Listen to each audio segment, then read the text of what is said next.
Guys, Pasaman Barat adalah salah satu kabupaten yang berada di Provinsi Sumatera Barat.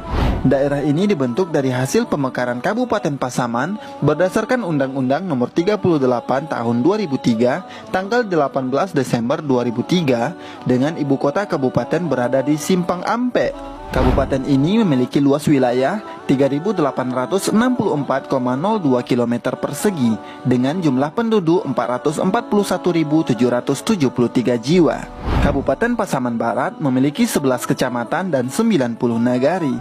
Kabupaten Pasaman Barat memiliki perkebunan kelapa sawit yang sangat luas. Areal perkebunan kelapa sawit di kabupaten ini kurang lebih 102.000 hektar.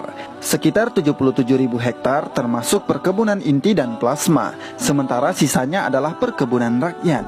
Dari 102.000 hektar kebun sawit di Pasaman Barat, 62%-nya berada di Kecamatan Pasaman, sedangkan selebihnya